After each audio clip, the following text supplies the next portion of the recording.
We all have been wondering about the richest countries in the world and what are they like. Now, we will give you a glimpse of the top 10 most richest countries in the world.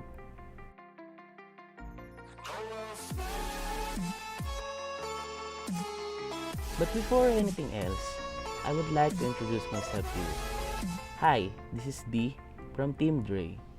Don't forget to like, leave your thoughts on the comment section, and subscribe.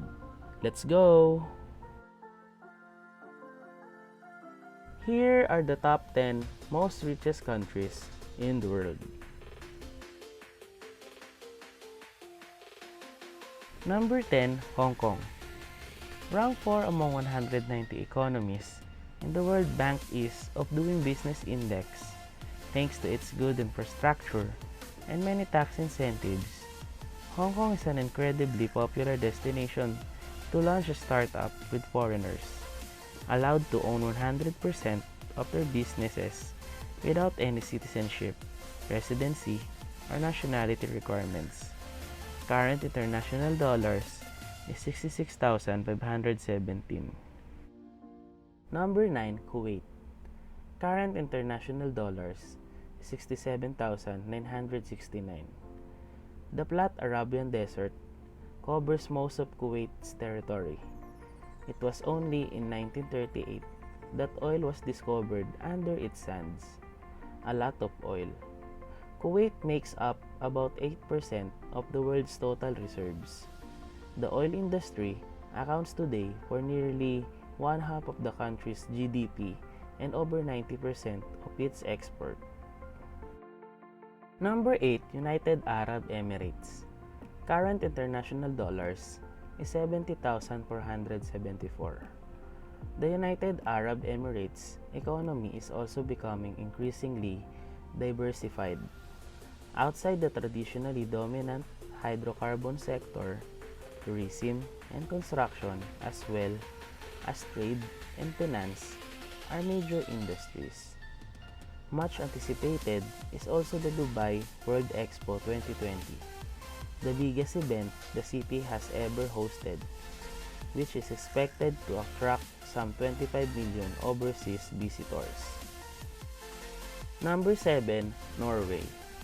Current international dollars is 76,738.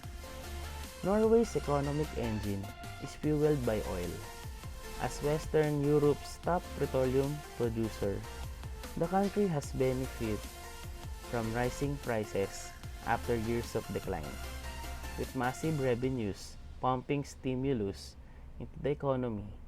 The central bank governor recently decided to do the unthinkable, hike interest rates to their highest level since 2015, while the rest of Europe flirts with sub-zero rates in order to encourage investments and growth. Scandinavia's richest nation seems to have the opposite problem, an uptick in inflation, the most glaring signal that the economy is getting stronger. Number 6, Ireland. Current international dollars is 82,439.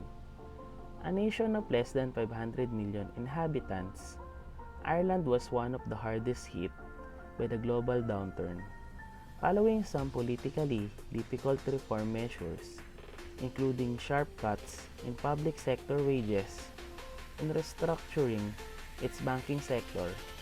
The island nation regained its fiscal health, boosted its employment rates, and saw its per capita GDP almost double to its current levels. Do citizens feel twice as rich as 10 years ago? Probably not. Ireland is one of the world's largest corporate tax havens, with ordinary people benefiting infinitely far less than companies do. Number 5, Brunei Darussalam. Current international dollars, 83,777. 1,788 rooms, including 257 bathrooms, a banquet hall that can accommodate up to 5,000 guests, a mosque for 1,500 people, an air-conditioned stable for 200 polo ponies, 5 pools, and 18 elevators. This is where Hassan al-Bolkiah, the Sultan of Brunei, lives. His fortune derived from the immense reserve of oil and natural gas of the country is estimated at over $20 billion, 40 times that of Britain's Queen Elizabeth.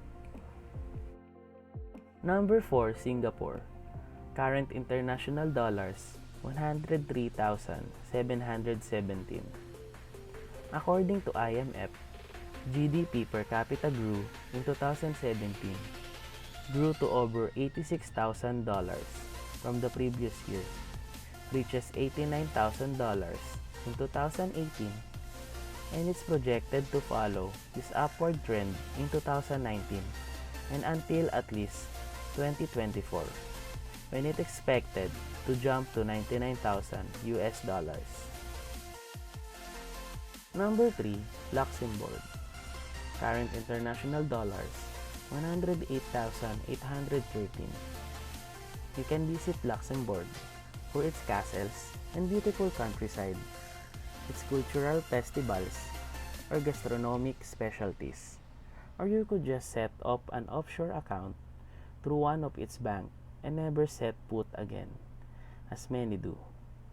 It would a pity, though situated at the very heart of Europe.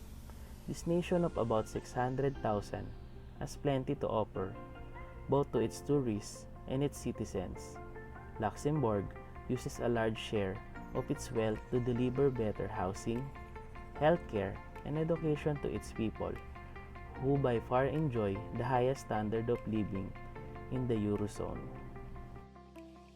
Number 2, Macau. Current international dollars, 122,201. In Asia's gambling capital, many are betting that Macau will climb to the first spot of the richest nation ranking very soon. Formerly a colony of a Portuguese empire, since the gaming industry was liberalized in 2001, the special administrative region of the People's Republic of China has seen its wealth growing at an astounding pace. With a population just over 600,000 and more than 40 casinos spread over a territory of about 30 square kilometers, this narrow peninsula just south of Hong Kong is almost literally a money-making machine. Number 1, Qatar. Current international dollars, 134,623. About $15,000 is, on average, how much each Qatari citizen has lost each year since the hydrocarbon prices started dropping in 2014. Still, the country's total GDP per person in 2019 is still projected to remain above 134,000 US dollars, slightly up from last year. Qatar's oil, gas, and petrochemical reserves are so large and its population so small, just a little over 2.6 million, that it has topped the list of the world's richest nation for 20 years.